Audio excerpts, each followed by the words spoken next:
Le millionnaire a humilié la serveuse, mais il est resté figé en découvrant qu'elle est sa fille disparue.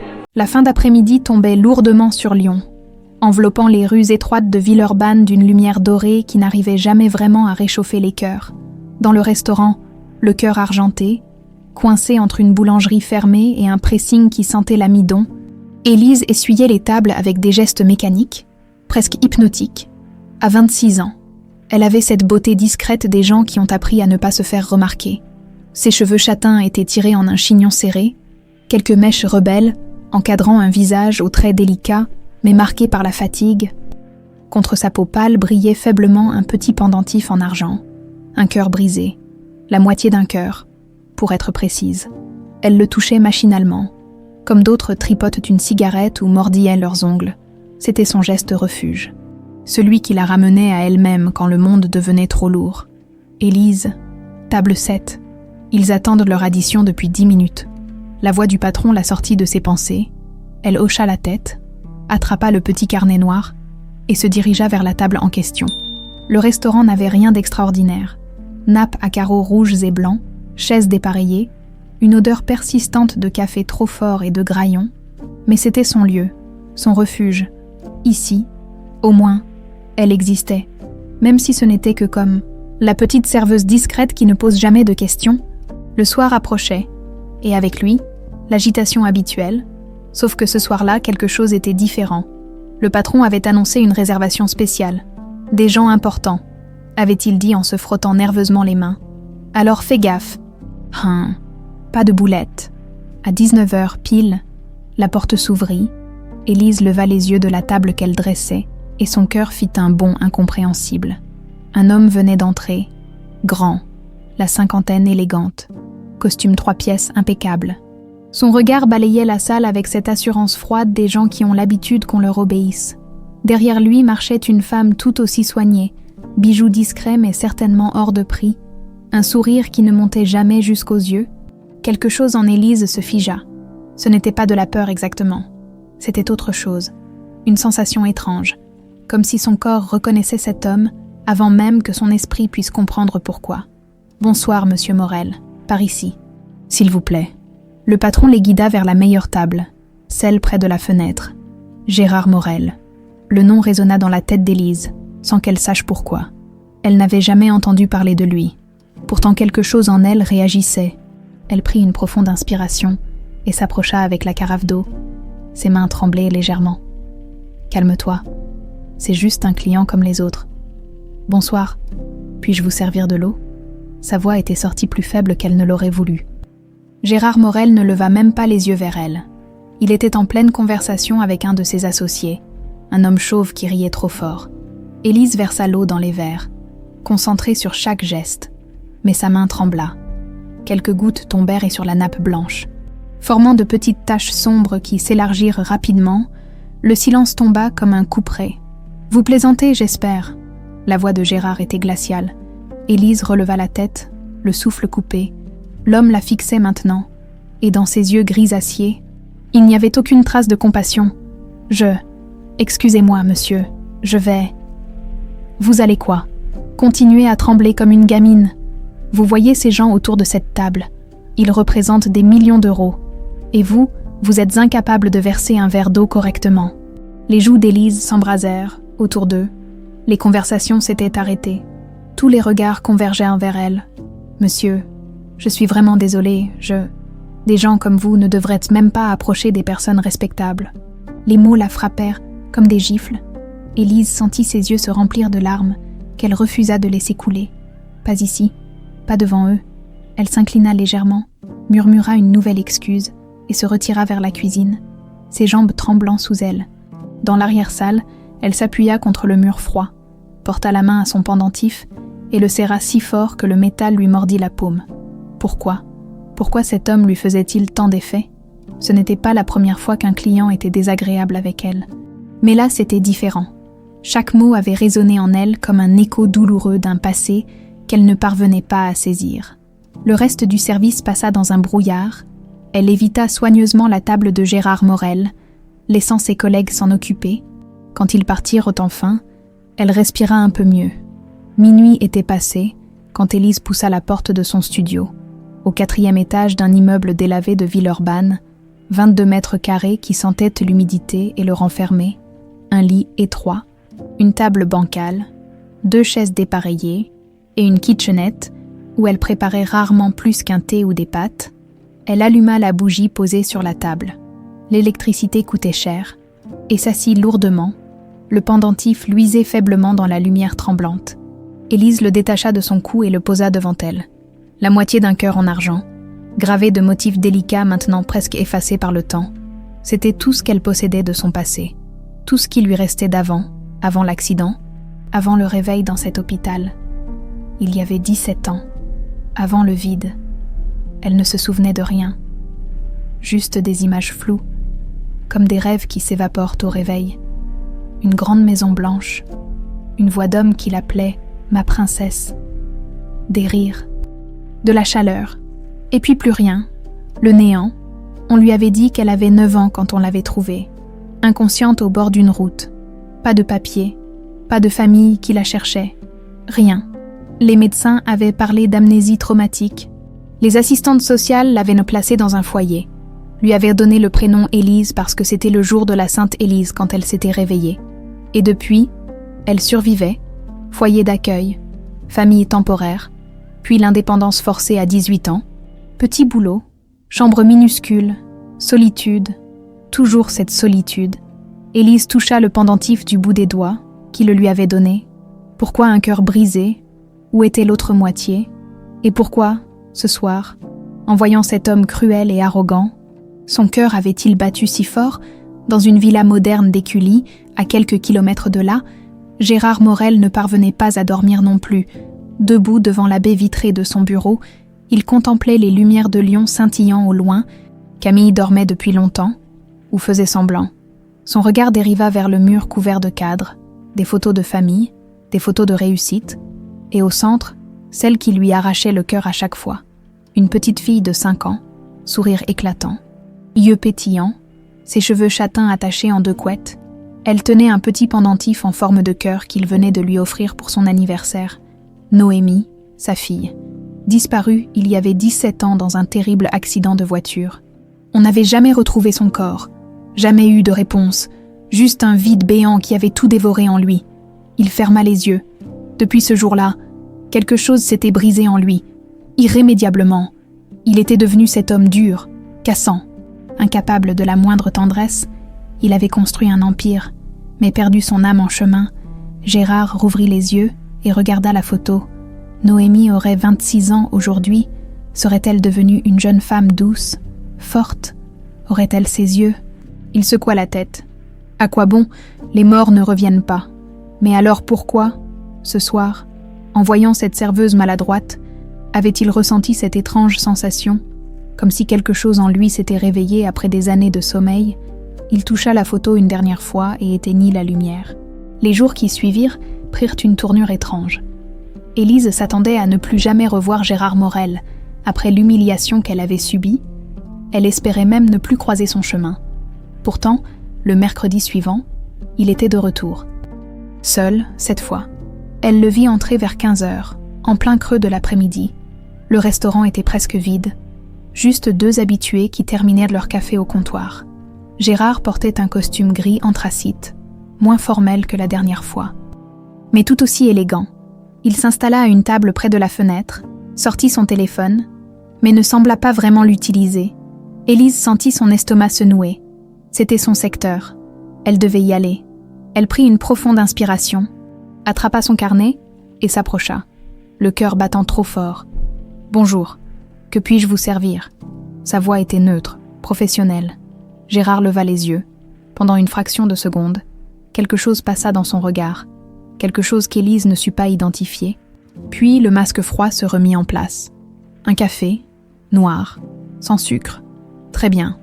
Elle tourna les talons, soulagée que l'échange soit bref, mais elle sentait son regard dans son dos, pesant, scrutateur, quand elle revint avec le café. Il était au téléphone. Elle posa la tasse discrètement et s'éloigna.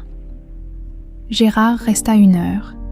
Il but son café lentement, passa quelques coups de fil, mais surtout, Il l'observait. Élise le sentait. Chaque fois qu'elle traversait la salle, chaque fois qu'elle riait avec un client ou essuyait une table, elle percevait ce regard sur elle. Ce n'était pas le regard lourd de certains hommes. Non, c'était différent, troublé, presque, chercheur. Le vendredi, il revint encore. Même table, même heure, même café noir. Cette fois, le patron remarqua. « Dis donc, Élise, t'as fait quoi à ce type ? Il vient que pour te regarder, on dirait. » Elle rougit jusqu'aux oreilles. N'importe quoi. Il travaille sûrement dans le quartier, mais elle n'y croyait pas elle-même. Villeurbanne n'était pas le genre d'endroit où un homme comme Gérard Morel avait ses habitudes, et le restaurant Le Cœur Argenté n'était certainement pas un lieu où on venait pour le cadre ou la cuisine raffinée. Le lundi suivant, il était encore là, et cette fois, quelque chose en Élise céda. Elle ne pouvait plus ignorer cette sensation bizarre qui l'envahissait chaque fois qu'elle le voyait, cette impression de déjà-vu, cette chaleur étrange dans sa poitrine, mêlée à une douleur sourde qu'elle ne comprenait pas. Quand elle lui apporta son café, elle resta plantée devant lui plus longtemps que nécessaire. « Monsieur Morel », il leva les yeux, surpris qu'elle connaisse son nom. « Pardonnez-moi, mais est-ce qu'on s'est déjà vu ? Je veux dire, avant l'autre soir ?» Gérard la dévisagea longuement. Son regard descendit vers le pendentif qu'elle portait au cou. Elle vit ses mâchoires se crisper. « Non !» répondit-il d'une voix rauque. « Pourquoi cette question ?» Élise haussa les épaules, gênée. « Je ne sais pas, c'est stupide. J'ai juste l'impression que... Enfin, laissez tomber. » Elle allait partir quand sa voix l'arrêta. « Ce pendentif, où l'avez-vous trouvé ?» Elle se retourna, surprise. Gérard fixait le petit cœur en argent avec une intensité dérangeante. « Je ne l'ai pas trouvé. Je l'ai toujours eu, enfin, depuis que je me souvienne. Depuis que vous vous souvenez. » Il y avait quelque chose dans son ton maintenant. Une urgence contenue. Élise hésita. Elle ne parlait jamais de son passé, jamais. Mais devant cet homme, les mots sortirent presque malgré elle. « J'ai eu un accident. Il y a 17 ans. Je me suis réveillée à l'hôpital sans aucun souvenir. Ce pendentif. C'est tout ce que j'avais sur moi. Tout ce qui me reste de... Avant, le silence qui suivit fut assourdissant. Gérard était devenu livide. Sa main tremblait légèrement sur la table. « 17 ans, répéta-t-il dans un souffle. « Oui, j'avais 9 ans. Ils m'ont dit que j'avais été trouvée sur une route, à moitié morte. Amnésie traumatique. Pas de famille, pas de nom. Rien. » Gérard ouvrit la bouche pour dire quelque chose, mais la porte du restaurant s'ouvrit brusquement. Camille entra, accompagnée d'un homme plus jeune qu'Élise ne connaissait pas. « Gérard, encore ici, on t'attend pour le dîner. » La voix de Camille était cassante, le regard qu'elle lança à Élise, méprisant. « Ne perds pas ton temps avec les serveuses. » Gérard se leva précipitamment, jeta quelques billets sur la table sans même regarder combien, et suivit sa femme dehors. Mais avant de franchir la porte, il se retourna une dernière fois vers Élise. Dans ses yeux, elle vit quelque chose qu'elle n'avait jamais vu chez personne, de l'espoir et de la terreur. Cette nuit-là, dans son studio, Élise ne parvint pas à trouver le sommeil. Elle tournait et retournait la conversation dans sa tête. Pourquoi Gérard avait-il réagi si violemment au pendentif ? Pourquoi ce nombre, 17 ans, semblait-il l'avoir frappé comme une balle ? Elle se leva, alluma sa bougie et s'installa à la petite table. Devant elle, une boîte en carton usé qu'elle n'ouvrait presque jamais.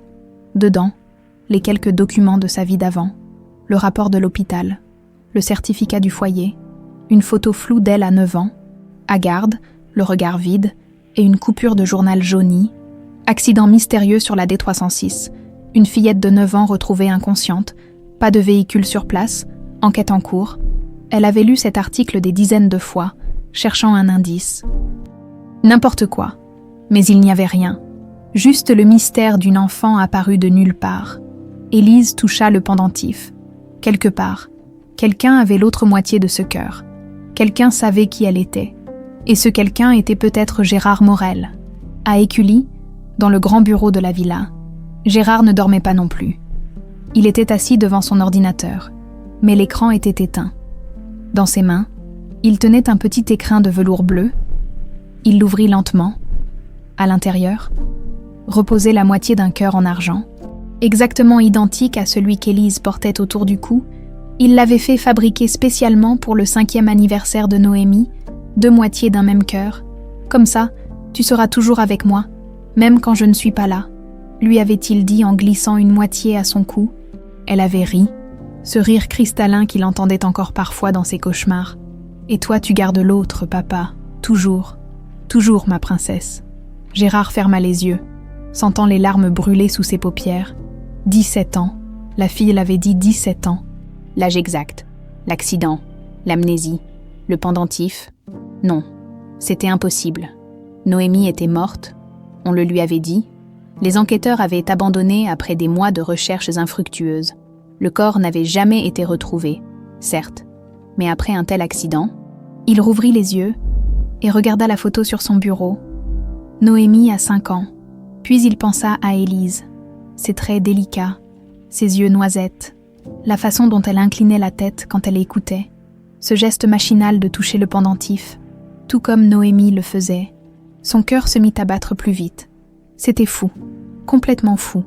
Mais et si il décrocha son téléphone et composa un numéro qu'il n'avait pas utilisé depuis des années. « Allô, Benoît, c'est Gérard Morel. J'ai besoin de tes services. » Discrètement, très discrètement. Le lendemain matin, Élise arriva au restaurant avec 20 minutes de retard, les traits tirés par sa nuit blanche. Le patron fronça les sourcils, mais ne dit rien. Elle attacha son tablier et commença son service, tentant de chasser Gérard Morel de ses pensées, mais à 14 heures, il était là, encore, cette fois. Quand elle s'approcha, il lui fit signe de s'asseoir. « Je n'ai pas beaucoup de temps, monsieur, S'il vous plaît, juste 2 minutes. » Il y avait quelque chose de presque suppliant dans sa voix. Élise jeta un coup d'œil vers le patron qui parlait au téléphone, puis s'assit prudemment. « Ce pendentif, » commença Gérard. « Vous dites que c'est tout ce que vous avez de votre passé. » « Oui, et vous n'avez aucune idée d'où il vient, qui vous l'a donné. » »« Non, rien, juste. Des flashs parfois, une grande maison, une voix d'homme qui m'appelle ma princesse. » Gérard se figea, son visage se vida de toutes couleurs. « Qu'avez-vous dit, ma princesse ? C'est stupide, je sais, probablement juste mon imagination qui… non. » Le mot sortit comme un coup de feu. Gérard la fixait maintenant avec une intensité presque effrayante. « Ce n'est pas votre imagination. » Élise sentit son cœur s'emballer. « Qu'est-ce que vous voulez dire ?» Mais avant qu'il puisse répondre, son téléphone vibra. Il regarda l'écran et se leva brusquement. « Il faut que j'y aille. Mais Élise, je reviendrai et nous parlerons. Vraiment. » Il partit en coup de vent, la laissant seule, tremblante, le cœur battant à tout rompre. Quelque chose venait de se fissurer, dans sa vie, dans son passé, et elle savait qu'il n'y aurait plus de retour en arrière possible. Le soir même, dans le grand salon de la villa d'Écully, Camille Morel sirotait un verre de vin blanc en observant son mari monter l'escalier vers son bureau. Il n'avait presque pas touché à son dîner. Encore perdu dans ses pensées, encore ailleurs, elle posa son verre d'un geste sec et décrocha son téléphone. « Adrien, il faut qu'on parle. » Maintenant, 20 minutes plus tard, son frère franchissait la porte de service. Plus jeune qu'elle de 5 ans, Adrien avait ce charme désinvolte des hommes qui n'ont jamais vraiment eu à travailler pour vivre. Des cheveux noirs toujours parfaitement coiffés, des costumes sur mesure payés par l'argent de sa sœur, et ce sourire carnassier qui ne présageait jamais rien de bon. « Qu'est-ce qui se passe ?» demanda-t-il en se servant un whisky sans même demander la permission. Camille ferma la porte du petit salon et baissa la voix. Gérard est retourné plusieurs fois dans ce restaurant minable de Villeurbanne. Tu sais, celui où on avait dîné la semaine dernière. Et alors, il a peut-être un faible pour la cuisine bas de gamme. Ne sois pas idiot, il y va pour cette serveuse, celle qui a renversé l'eau. Adrien haussa un sourcil, amusé. Gérard qui s'intéresse à une fille, ça me paraît peu probable.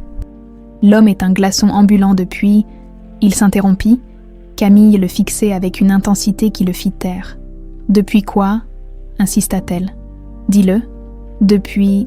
Noémie » finit-il à contre-cœur. Le nom flotta dans l'air comme un fantôme. Camille se leva et marcha jusqu'à la fenêtre. Les bras croisés. Cette fille, elle porte un pendentif, un cœur brisé en argent. Le verre d'Adrien s'immobilisa à mi-chemin de ses lèvres. Tu es sûre, certaine. Je l'ai vue quand elle s'est approchée de notre table. Le silence qui suivit fut chargé d'électricité. Adrien posa son verre et se passa une main dans les cheveux. Merde, après tout ce temps, il faut que tu comprennes quelque chose, Adrien. Si Gérard découvre, il ne découvrira rien, coupa-t-il sèchement. On a été prudent, ça fait 17 ans. 17 ans, Camille. Elle se retourna vers lui, les yeux brillants de quelque chose entre la peur et la colère. Alors explique-moi pourquoi cette fille est là, pourquoi elle porte ce pendentif, et pourquoi mon mari, qui n'a pas regardé une autre femme depuis des années, est soudainement obsédé par elle. Adrien se leva et s'approcha de sa sœur. Raconte-moi encore ce qui s'est passé il y a 17 ans. Camille ferma les yeux. Les images revinrent, nettes comme si c'était hier. La petite Noémie, 5 ans, qui courait partout dans la villa, toujours dans ses jambes, toujours à réclamer l'attention de Gérard. « Papa, regarde, papa, viens jouer, papa, papa, papa. » Camille n'avait jamais voulu d'enfant, surtout pas celle d'une autre, la première femme de Gérard, morte en couche, lui, veuf et perdu, cherchant désespérément quelqu'un pour s'occuper de sa fille. Et Camille, qui voyait l'opportunité, la fortune, le statut, l'empire Morel à portée de main. Mais la gamine était dans le chemin, toujours. Gérard ne voyait qu'elle, n'aimait qu'elle. Camille n'était qu'un accessoire, une nounou glorifiée. Et puis Adrien, criblé de dettes, suppliant sa sœur de l'aider. Si Gérard mourait, tu hériterais de tout, et moi avec toi. Mais Gérard était trop prudent, trop protégé. Alors ils avaient trouvé un autre moyen, plus cruel, plus sûr, faire disparaître ce qui comptait le plus pour lui. On a payé ce type, murmura Camille, le chauffeur de Gérard. Il devait emmener Noémie chez sa grand-mère pour le week-end. On lui a donné 50 000 €. Il devait juste faire dévier la voiture. Un accident. Personne n'aurait rien soupçonné. Et il l'a fait, continua Adrien d'une voix plate. La voiture est sortie de la route, s'est écrasée dans un ravin. Explosion, incendie. Il n'est jamais ressorti. On pensait que la gamine non plus. Mais quand les secours sont arrivés, ils n'ont trouvé qu'un corps dans l'épave. Le chauffeur. Pas d'enfant. Pas de traces de Noémie. Camille rouvrit les yeux, les mains tremblantes. On a paniqué. Adrien a fait des recherches. Il a retrouvé un dossier de l'hôpital de Bourg-en-Bresse. Une fillette, 9 ans environ, amnésie sévère, retrouvée inconsciente à quelques kilomètres du lieu de l'accident. Aucune identification. J'ai payé un infirmier, ajouta Adrien. 22 000 € pour qu'il la dépose dans un orphelinat loin d'ici. Grenoble, loin de Lyon, loin de nous. On lui a dit de détruire tout document qui pourrait permettre de remonter jusqu'à nous. Et pendant ce temps, compléta Camille, on a dit à Gérard que le corps de sa fille avait été trop abîmé pour être identifié formellement. On a organisé des funérailles symboliques. Il était tellement détruit qu'il n'a rien remis en question. Le silence retomba, lourd, étouffant. Alors pourquoi elle est là maintenant ? Gronda Adrien. Comment elle a pu revenir ? Je ne sais pas, mais ce pendentif, Gérard lui avait offert pour son anniversaire 2 moitiés d'un cœur. Il a gardé l'autre, il l'a toujours. Adrien jura entre ses dents. Si cette fille est vraiment Noémie, si Gérard découvre ce qu'on a fait, on ira en prison, finit Camille dans un souffle. Tentative de meurtre, enlèvement, faux témoignage, on perdra tout. Alors on ne peut pas le laisser découvrir. Camille se tourna vers son frère, dans ses yeux, une détermination glacée. Qu'est-ce que tu proposes ? On se débarrasse d'elle avant que Gérard n'aille trop loin. Un accident ? Un vrai, cette fois ? Pendant ce temps, dans son bureau, Gérard avait étalé sur sa table tous les documents qu'il avait pu retrouver sur l'accident de Noémie, photos du lieu, rapport de police, certificat de décès, sans corps identifiable. Il avait toujours trouvé ça étrange. Mais dans son chagrin, il n'avait pas creusé. Il avait accepté, comme un lâche, son téléphone vibra. Message de Benoît, le détective privé. J'ai trouvé des infos sur la fille. Élise Durand, 26 ans, pas de famille connue, placée dans un foyer à Grenoble il y a 17 ans après avoir été retrouvée sans mémoire. Je creuse plus. Besoin d'un échantillon ADN pour être sûr. Gérard relut le message 3 fois. Grenoble, il y a 17 ans. Amnésie, Tout concordait. Il ouvrit le tiroir de son bureau et sortit l'écrin contenant sa moitié du pendentif. La posa à côté de la photo de Noémie portant l'autre moitié. « Mon Dieu », murmura-t-il. « C'est vraiment toi. » 3 jours plus tard, Élise recevait son premier message. Un numéro inconnu. Pas de nom. Juste 6 mots qui glacèrent son sang. « Éloigne-toi des Morel, ou tu le regretteras. » Elle fixa son téléphone. Le cœur battant, c'était quoi ça? Une blague, une menace. Elle effaça le message, se disant que c'était probablement une erreur. Mais le lendemain, il y en eut un autre. « Tu ne sais pas à qui tu as affaire, pars tant qu'il est encore temps. » Cette fois, Élise sentit la peur s'insinuer en elle. Elle pensa appeler la police, mais que leur dirait-elle? Qu'elle recevait des messages anonymes sans menace explicite? Le surlendemain, quelque chose de pire arriva. Elle rentrait chez elle après son service. Vers 23 heures, la rue était déserte, éclairée seulement par quelques lampadaires fatigués. Elle marchait rapidement, les clés serrées dans sa main. C'est alors qu'elle entendit le moteur, une voiture qui accélérait brusquement derrière elle. Elle se retourna, aveuglée par les phares. Le véhicule fonçait droit sur elle. Élise hurla et se jeta sur le côté, roulant sur le trottoir. La voiture la manqua de quelques centimètres et disparut dans la nuit sans ralentir. Pas de plaque visible. Vitre teintée, elle resta là, à terre, tremblante, le souffle coupé. Les larmes coulaient sur ses joues sans qu'elle puisse les retenir. Quelqu'un venait vraiment d'essayer de la tuer. Le lendemain matin, elle ne vint pas travailler. Elle resta barricadée dans son studio. Tous les verrous tirés, les rideaux fermés. Son téléphone vibra vers midi. Numéro inconnu. Elle faillit ne pas répondre, mais quelque chose la poussa à décrocher. « Allô, Élise, c'est Gérard Morel. » Sa voix, étrangement, elle la rassura. « Comment avez-vous eu mon numéro? Ce n'est pas important. Écoutez-moi. Je sais que quelque chose se passe. Je ne sais pas encore quoi, mais je vais le découvrir. En attendant, vous êtes en danger. Comment vous? Faites-moi confiance. Je peux vous protéger. J'ai une maison d'hôte sur ma propriété. Personne ne saura que vous êtes là, s'il vous plaît. Laissez-moi vous aider. » Élise hésita. Cet homme lui faisait peur, mais étrangement, elle lui faisait aussi confiance. « D'accord, » murmura-t-elle finalement. « Je viens vous chercher dans 1 heure. Préparez vos affaires. » Il raccrocha.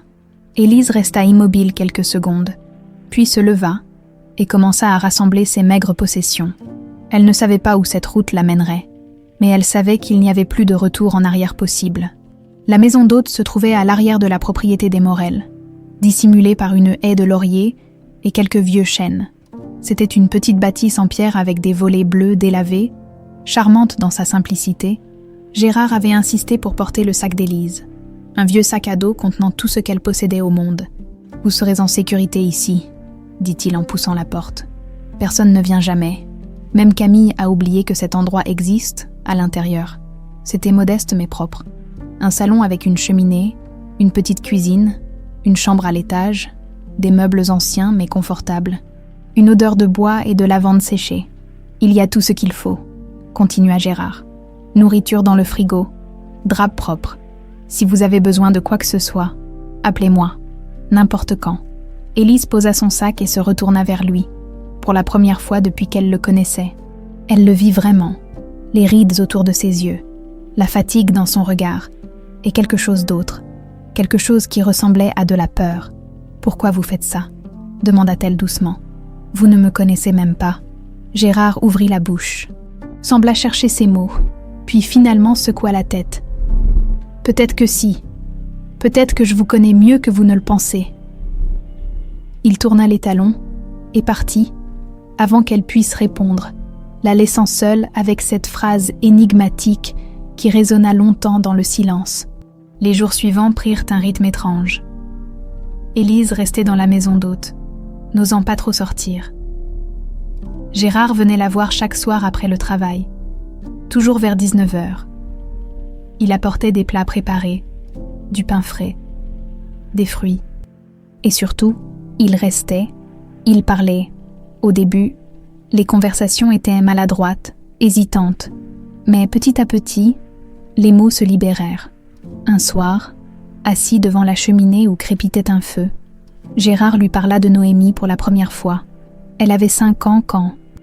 Quand je l'ai perdue, un petit bout de rien du tout, plein d'énergie, elle riait tout le temps. Elle adorait courir dans le jardin, poursuivre les papillons. Elle disait qu'un jour elle en attraperait un et qu'elle lui demanderait de l'emmener voler. Sa voix se brisa légèrement. Élise vit ses mains se crisper sur la coudoir du fauteuil. Elle me manque. Chaque jour, chaque seconde. Les gens disent que le temps guérit tout. C'est faux.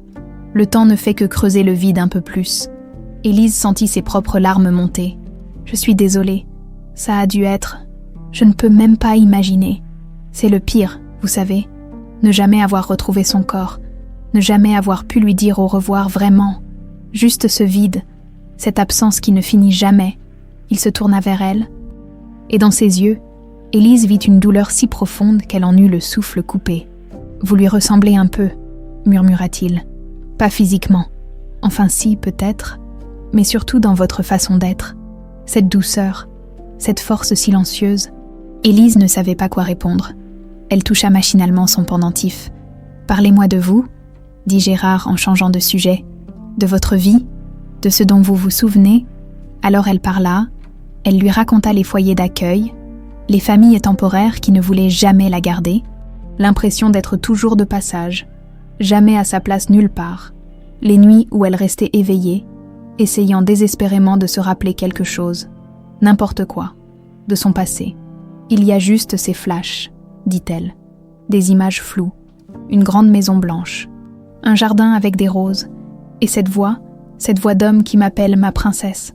Gérard se figea complètement. Qu'avez-vous dit, ma princesse? Je sais, c'est probablement juste. Non, ce n'est pas votre imagination. Il se leva brusquement et marcha jusqu'à la fenêtre, lui tournant le dos. Ses épaules tremblaient légèrement. J'appelais Noémie comme ça, ma princesse. C'était notre petit nom. Le silence tomba comme une chape de plomb. Élise sentit son cœur s'emballer. Monsieur Morel, qu'est-ce que vous êtes en train de dire? Il ne répondit pas tout de suite. Quand il se retourna finalement, ses yeux brillaient de larmes contenues. Je ne sais pas encore, mais je vais découvrir la vérité. Je vous le promets. Cette nuit-là, Élise ne dormit presque pas. Les mots de Gérard tournaient dans sa tête comme un manège infernal. Ma princesse, notre petit nom, était-il possible que... Non, c'était impossible. Les coïncidences existaient. Le pendentif, l'âge, l'accident, la voix dans ses souvenirs, tout ça ne pouvait pas, ou peut-être que si. Elle se leva et descendit dans le salon. La lune éclairait faiblement la pièce. Sur la table, Gérard avait laissé une enveloppe. Élise hésita, puis l'ouvrit, à l'intérieur. Une photo, une petite fille de 5 ans, sourire éclatant, cheveux châtains en couette. Elle portait une robe à fleurs et tenait un pendentif en forme de cœur. Élise porta la main à sa bouche, étouffant un sanglot. Ce visage, elle le connaissait, d'une certaine façon. Elle le connaissait, au dos de la photo, une écriture élégante. Noémie, 5 ans, jour de son anniversaire, le jour où je lui ai offert le pendentif.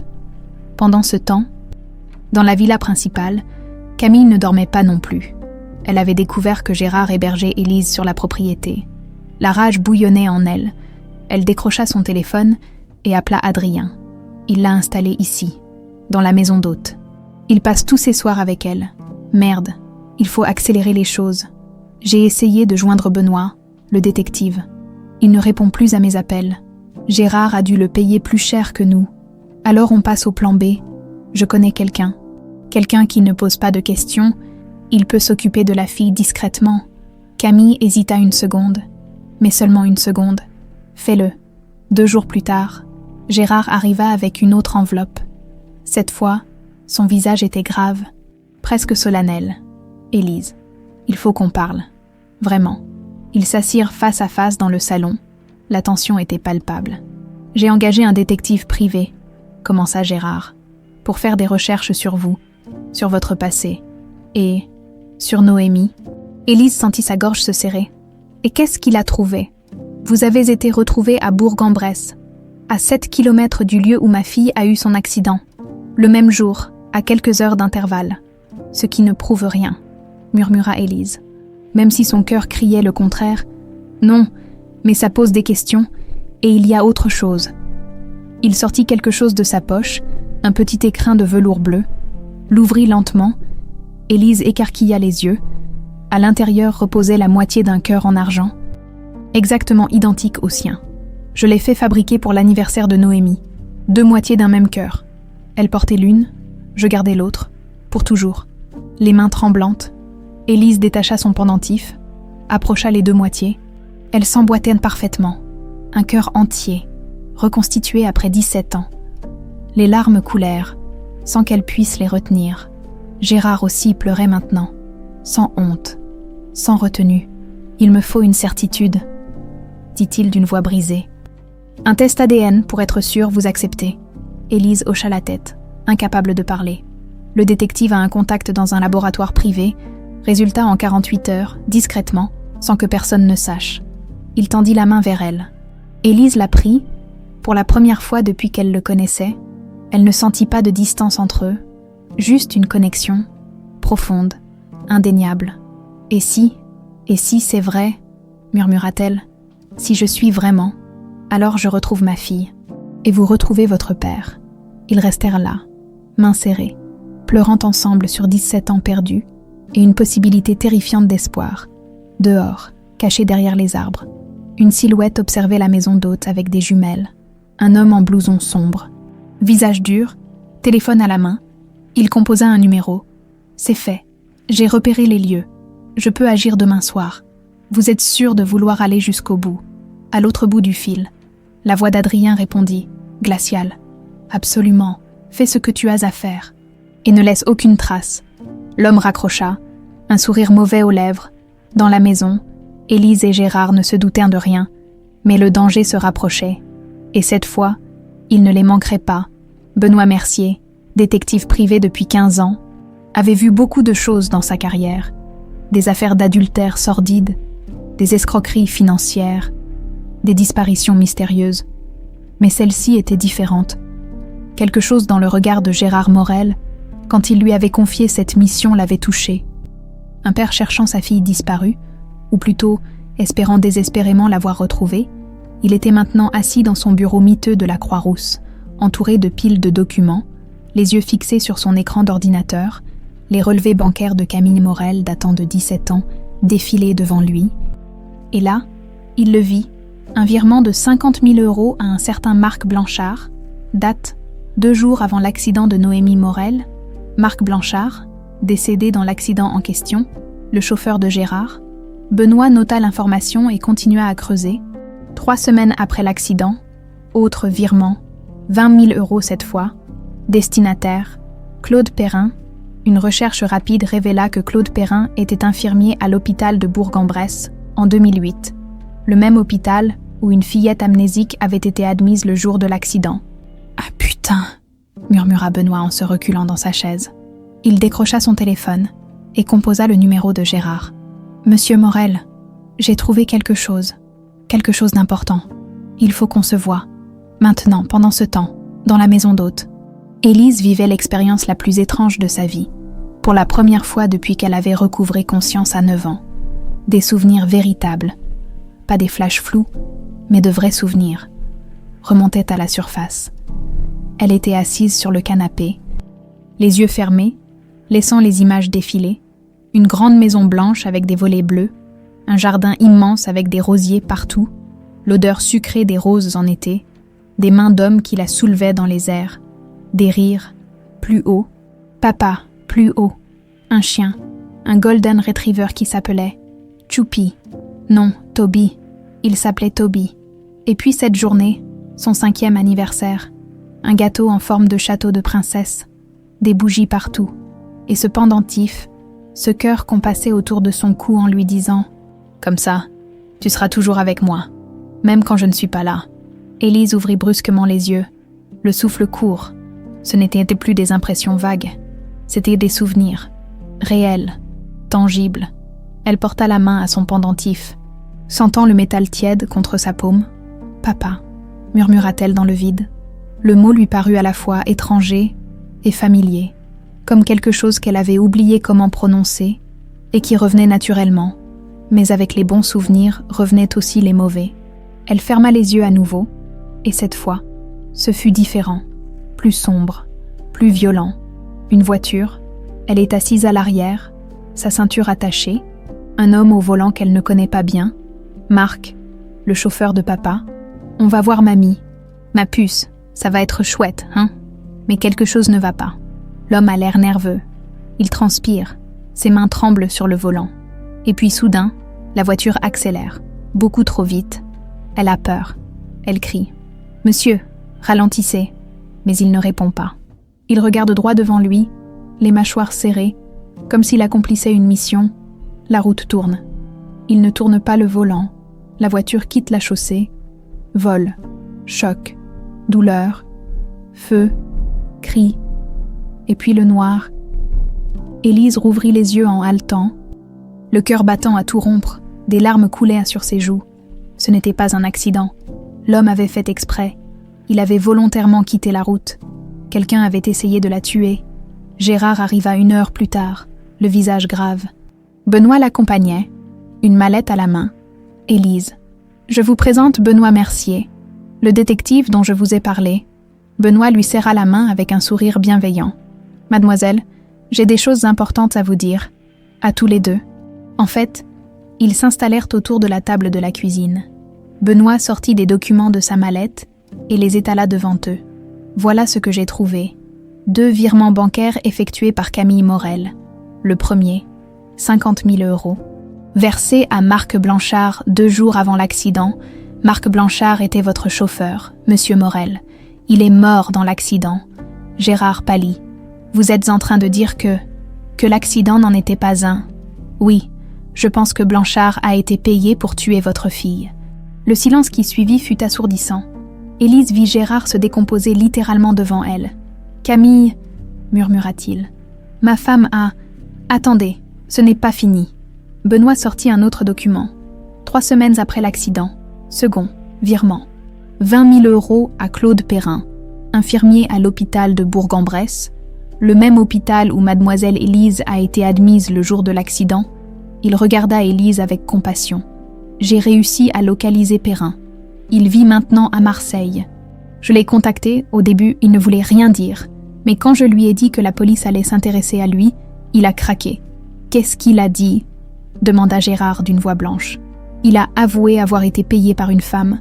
Il a identifié Camille Morel sur photo, pour faire disparaître une fillette qui était arrivée aux urgences le jour de l'accident. Il devait la déposer dans un orphelinat loin de Lyon et détruire tous les documents médicaux qui auraient pu permettre de l'identifier. Benoît marqua une pause. Il l'a emmenée à Grenoble, dans un foyer de la Dédasse. Elle avait une amnésie sévère. Personne n'a posé de questions. Élise sentit sa gorge se serrer. Toute sa vie, toute sa solitude, toutes ces années perdues, à cause d'une femme qui voulait la voir morte. Elle a essayé de me tuer, murmura-t-elle. Et quand ça n'a pas marché, elle m'a fait disparaître. Gérard se leva brusquement, renversant presque sa chaise. Ses poings étaient serrés, son visage déformé par une rage qu'Élise ne lui avait jamais vue. J'ai vécu 17 ans avec elle, 17 ans en pleurant ma fille, alors qu'elle savait que tu étais vivante. Il se tourna vers Élise, et dans ses yeux, elle vit une certitude absolue.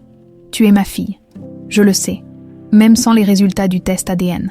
Je le sais. Élise se leva aussi, et, pour la première fois, se jeta dans ses bras. Gérard la serra contre lui comme s'il avait peur qu'elle disparaisse à nouveau. « Ah, papa !» sanglota-t-elle contre son épaule. Ils restèrent là, enlacés, pleurant toutes les années perdues.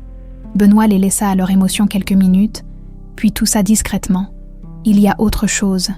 Le frère de Camille, Adrien Beaumont. J'ai creusé son passé financier. Il était criblé de dettes il y a 17 ans, juste après l'accident. Toutes ces dettes ont été effacées. Je pense qu'il était complice, qu'ils ont fait ça ensemble. Gérard recula légèrement, essuyant ses larmes d'un geste rageur. Combien de temps avant d'avoir les résultats du test ADN ?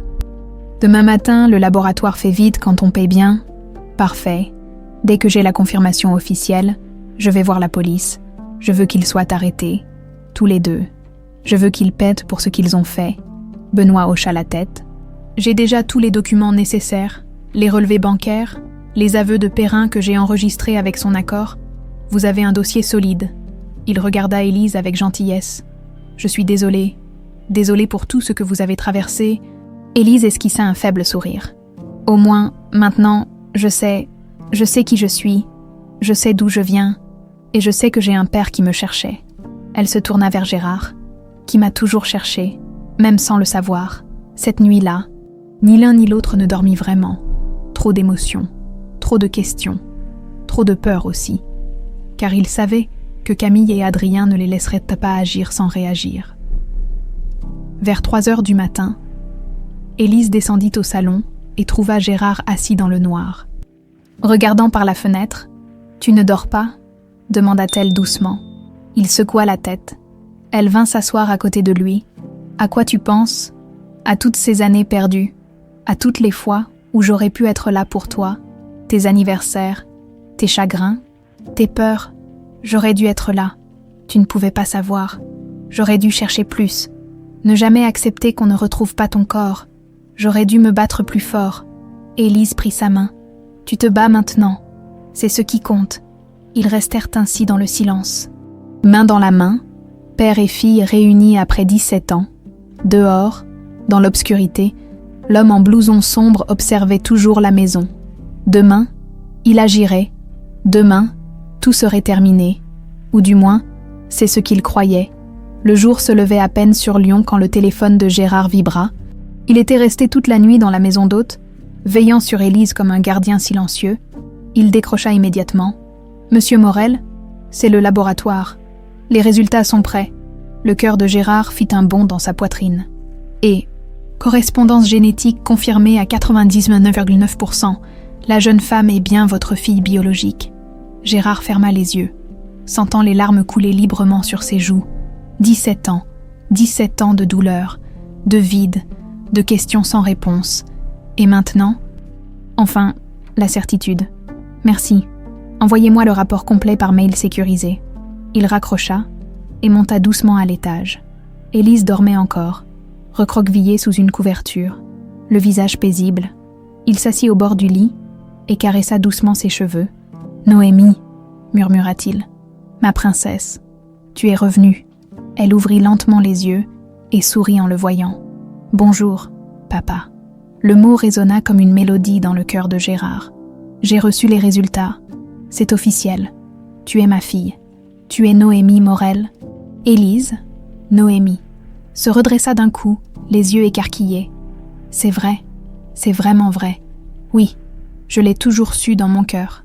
Maintenant, je l'ai aussi sur papier. » Ils s'enlacèrent, pleurant de joie et de soulagement. Tant d'années perdues. Mais enfin, une certitude, une famille retrouvée. « Qu'est-ce qu'on fait maintenant ?» demanda Noémie en s'essuyant les yeux. Le visage de Gérard se durcit. « Maintenant, on révèle la vérité à tout le monde et on fait payer ceux qui nous ont volé 17 ans. » À midi, Gérard avait tout organisé. Il avait convoqué une réunion importante dans le grand salon de la villa d'Écully. Camille était intriguée mais pas méfiante.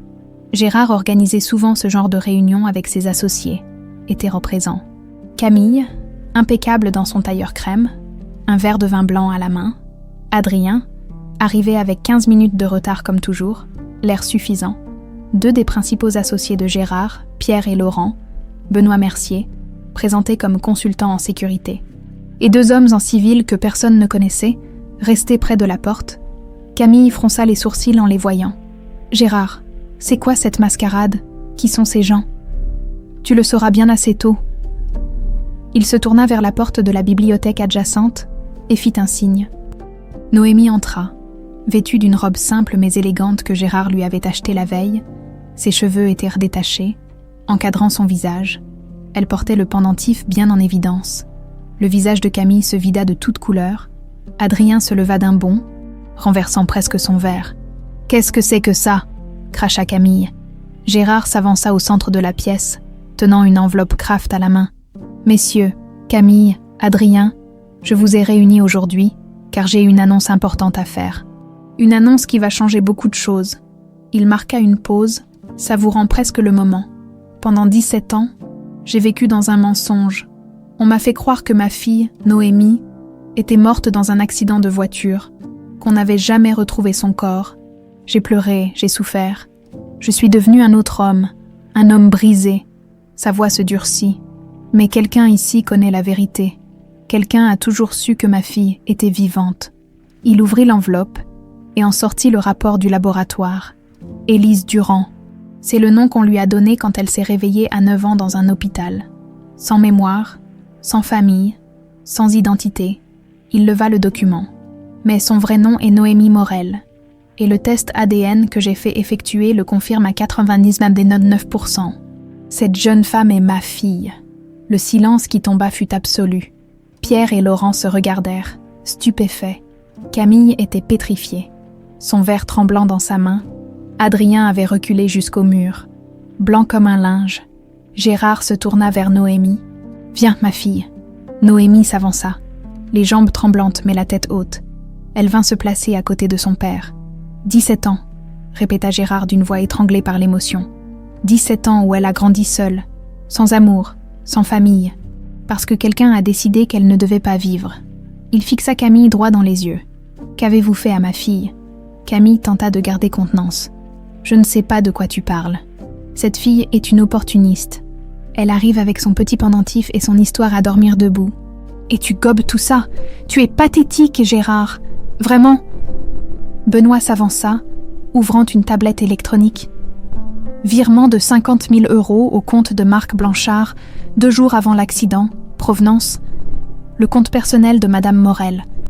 Camille vacilla. C'était un prêt. Marc avait des problèmes financiers. Étrange timing pour un prêt, non ? Continua Benoît.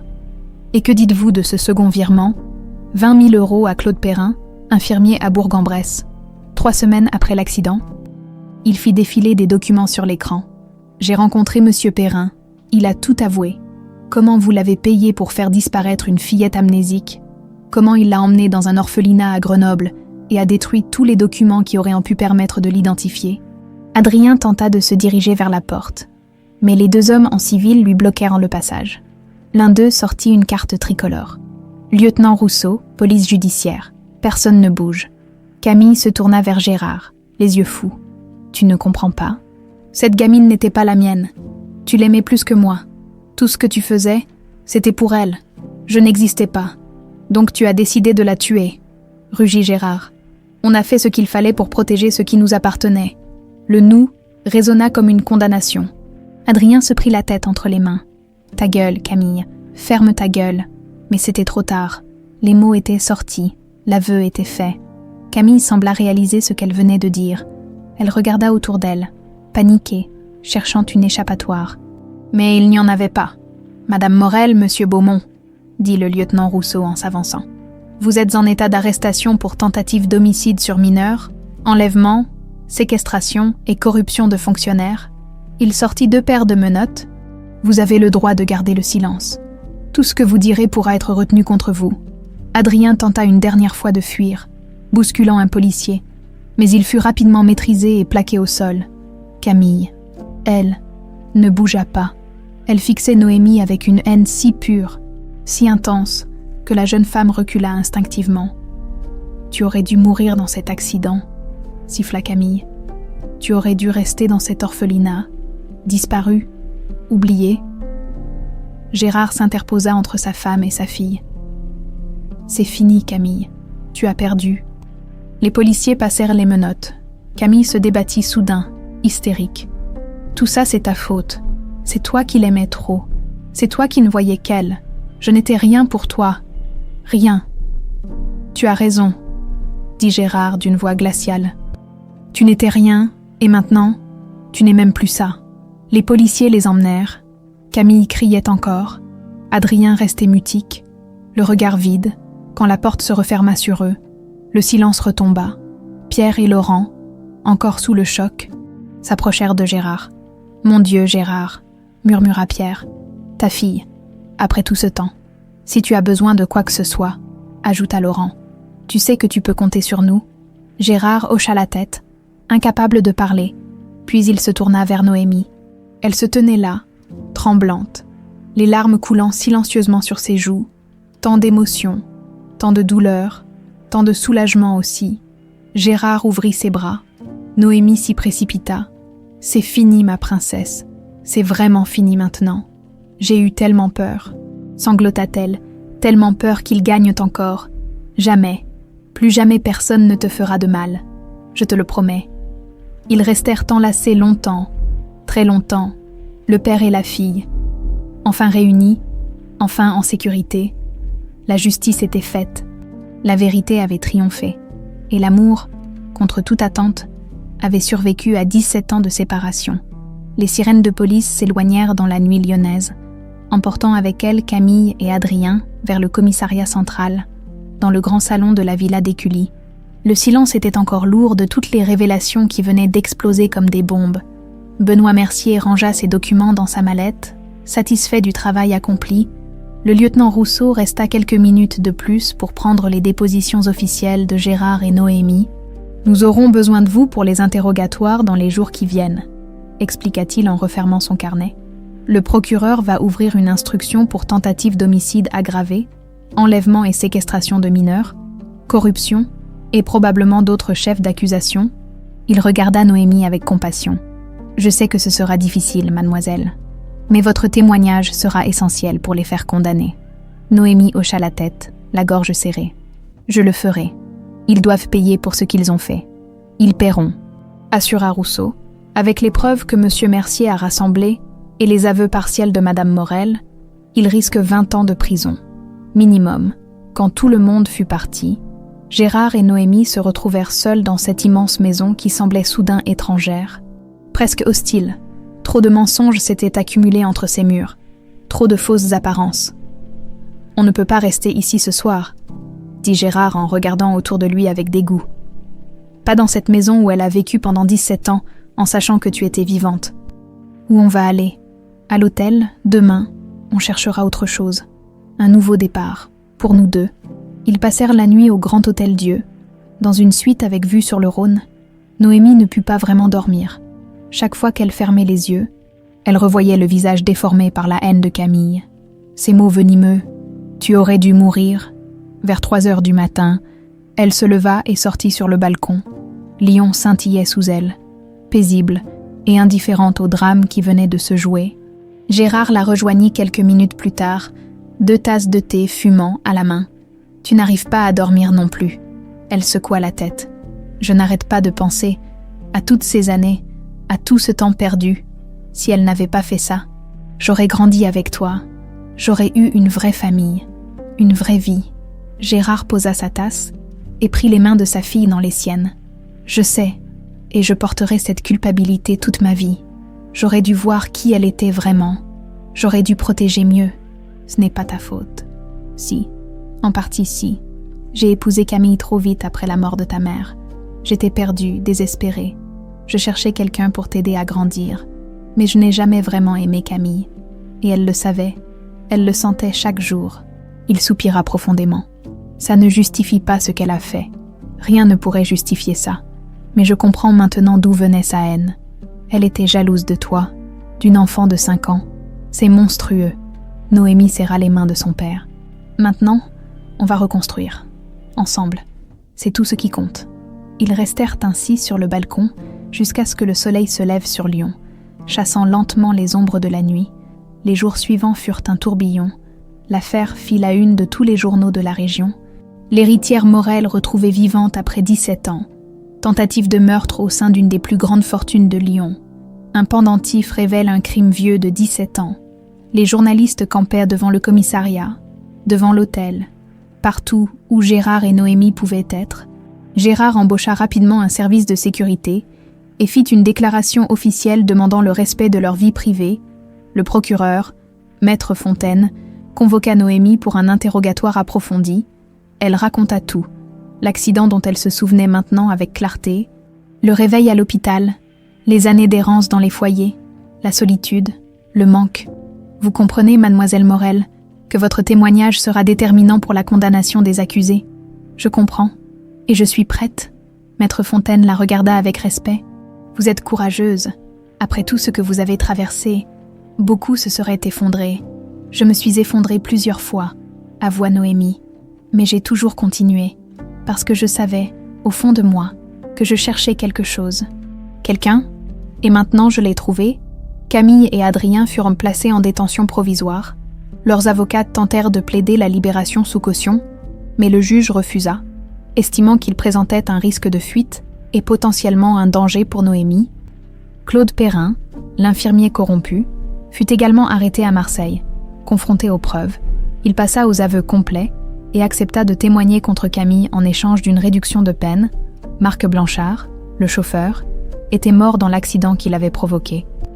Mais l'enquête révéla qu'il avait effectivement reçu 50 000 € 2 jours avant.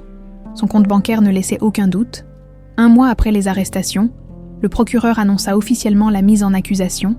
Camille Morel et Adrien Beaumont sont accusés de tentative d'homicide avec préméditation sur mineurs, enlèvement et séquestration de mineurs, corruption de fonctionnaires, destruction de preuves et faux témoignages. Ils encourent chacun 25 ans de réclusion criminelle. La vie de Noémie changea du tout au tout. Gérard lança les procédures légales pour qu'elle soit officiellement reconnue comme Noémie Morel.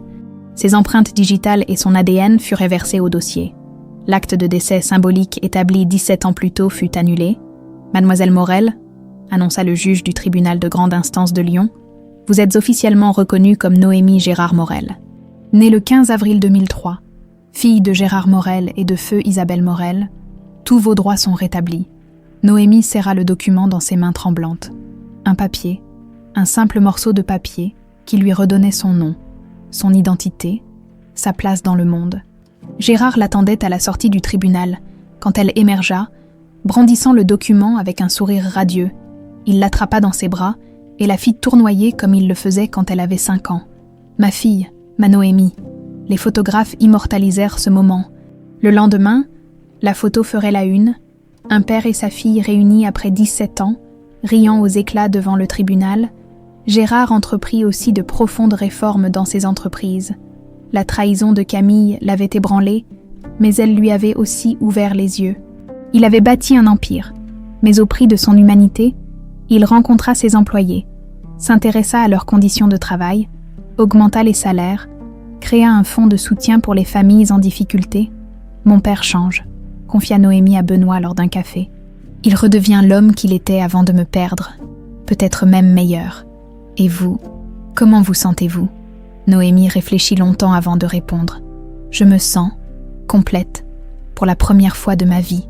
Je sais qui je suis, d'où je viens, où est ma place, mais il y a aussi de la tristesse, tant d'années perdues, tant de moments qu'on ne rattrapera jamais. Les regrets sont normaux, mais vous avez toute la vie devant vous maintenant, et un père qui donnerait tout pour vous. » Noémie sourit. « Je sais, et ça, c'est tout ce qui compte. » Gérard fit aussi une chose importante. Il retourna au restaurant Le Cœur Argenté, là où tout avait commencé. Le patron faillit tomber de sa chaise en le voyant entrer. « Monsieur Morel, je ne m'attendais pas. Je viens vous faire une proposition. Je voudrais racheter votre restaurant et le rénover complètement, en garder le nom, mais en faire quelque chose de beau, quelque chose qui compte. » Le patron cligna des yeux, stupéfait. « Pourquoi vous feriez ça ?» Gérard regarda autour de lui, se souvenant de ce soir où il avait humilié la jeune serveuse maladroite, sans savoir que c'était sa fille. « Parce que c'est ici que j'ai retrouvé ma fille. C'est ici que tout a recommencé. Cet endroit mérite d'être honoré. » 1 mois plus tard, les travaux commençaient. Le restaurant serait transformé en un lieu accueillant, chaleureux, où les gens de tous horizons pourraient se retrouver. Une partie des bénéfices irait à une fondation pour les enfants disparus. Sur la façade rénovée, une plaque serait posée, le cœur argenté, là où les cœurs brisés se réunissent. Le soir de la pose de la première pierre de la rénovation, Gérard et Noémie se promenèrent dans les rues de Villeurbanne, là où elle avait vécu si longtemps dans l'ombre, oubliée de tous. « Tu sais ce qui est étrange ?» dit Noémie. « Je ne regrette pas tout. Ces années m'ont rendue plus forte, plus empathique. Si j'avais grandi dans le luxe, j'aurais peut-être été quelqu'un de différent. » Gérard s'arrêta et la regarda. « Tu aurais été quelqu'un de merveilleux de toute façon. Parce que tu as le cœur de ta mère, et cette force intérieure que rien ne peut briser. » Noémie sourit et prit le bras de son père. « On rentre à la maison. On rentre à la maison. » Et pour la première fois depuis 17 ans, ces mots avaient enfin un sens. 3 mois s'étaient écoulés depuis les arrestations. L'automne peignait Lyon de couleurs cuivrées, et le vent frais annonçait l'hiver. La villa d'Écully avait été vendue. Gérard ne pouvait plus vivre dans ce lieu empoisonné par le mensonge. Il avait acheté une propriété plus modeste mais chaleureuse dans les Monts d'Or, avec vue sur la vallée et un grand jardin où Noémie pourrait se promener. Ce matin-là, le verdict était enfin tombé. Gérard et Noémie se tenaient côte à côte dans la salle d'audience bondée du tribunal correctionnel de Lyon. Les flashs des photographes avaient été interdits à l'intérieur, mais dehors, c'était la folie. L'affaire Morel avait captivé toute la France. Le président du tribunal, un homme austère d'une 60aine d'années, ajusta ses lunettes et prit la parole d'une voix solennelle. « Levez-vous, Madame Morel et Monsieur Beaumont. » Camille et Adrien se levèrent péniblement. 3 mois de détention les avaient marqués. Camille avait perdu son élégance glacée. Ses cheveux étaient ternes, son visage creusé. Adrien semblait avoir vieilli de 10 ans, le regard fuyant, les épaules voûtées. La cour a délibéré, après examen de l'ensemble des preuves, des témoignages et des aveux partiels, vous êtes reconnu coupable de tentative d'homicide avec préméditation sur mineur, enlèvement et séquestration, corruption de fonctionnaires et destruction de preuves. Un murmure parcourut l'assistance. Noémie serra la main de son père. « Madame Camille Morel, vous êtes condamnée à 22 ans de réclusion criminelle, sans possibilité de libération conditionnelle avant 15 ans. » Camille vacilla. Son avocat dut la retenir. « Monsieur Adrien Beaumont, complice actif dans cette affaire, vous êtes condamné à 20 ans de réclusion criminelle, sans possibilité de libération conditionnelle avant 12 ans. » Adrien baissa la tête, les larmes coulant silencieusement sur ses joues. Quant à Monsieur Claude Perrin, poursuivit le président, sa coopération avec la justice lui vaut une peine réduite de 8 ans de prison ferme. Le président se tourna vers Noémie. « Mademoiselle Morel, au nom de cette cour et de la République française, je vous présente nos plus sincères regrets pour les souffrances que vous avez endurées. Aucune sentence ne pourra vous rendre ces 17 années volées. Mais sachez que la justice a été rendue aujourd'hui. » Noémie hocha la tête, la gorge trop serrée pour parler. Camille se tourna soudain vers elle, les yeux remplis d'une haine qui n'avait pas diminué malgré les mois de détention. « Tu es contente maintenant, » cracha-t-elle. « Tu as détruit ma vie, tout ce que j'avais construit. » « Silence, » tonna le président. « Garde, emmenez les condamnés. » Mais Noémie se leva, calme et digne. « Non, laissez-la parler. » Elle s'avança vers la barre, fixant Camille droit dans les yeux. « Vous n'avez détruit que votre propre vie, madame. Moi, vous avez essayé, mais vous avez échoué. Je suis toujours là, plus forte que vous ne le serez jamais. Et pendant que vous pourrirez en prison, moi, je vivrai, je rirai, j'aimerai, je serai heureuse. » Elle marqua une pause. « C'est ça, votre véritable punition. Savoir que j'ai gagné. » Camille explosa en sanglots convulsifs tandis que les gardes l'emmenaient. Adrien, lui, regarda Noémie une dernière fois. « Je suis désolé, » murmura-t-il, « pour ce qu'on t'a fait, pour tout. » Puis il disparut, menotté, vers une vie derrière les barreaux. Dehors, la foule de journalistes se rua sur eux. Gérard et Noémie avaient préparé une déclaration. Face aux micros tendus et aux caméras qui clignotaient, Gérard prit la parole. « Aujourd'hui, la justice a été rendue. Ma fille et moi pouvons enfin tourner la page et commencer notre nouvelle vie. Nous remercions la police judiciaire, le procureur Fontaine, et tous ceux qui ont contribué à révéler la vérité. » Il marqua une pause, la voix chargée d'émotion. « Ces 17 années nous ont été volées. Rien ne pourra les effacer, mais nous choisissons de ne pas vivre dans le passé. Nous choisissons de construire un avenir meilleur. » Noémie prit le relais, sa voix claire et assurée. « À tous les enfants perdus, à toutes les familles brisées, ne perdez jamais espoir. L'amour trouve toujours son chemin de retour. Je suis la preuve vivante que les miracles existent. » Les applaudissements fusèrent spontanément dans la foule. Les semaines qui suivirent furent consacrées à la reconstruction. Gérard avait pris une décision importante.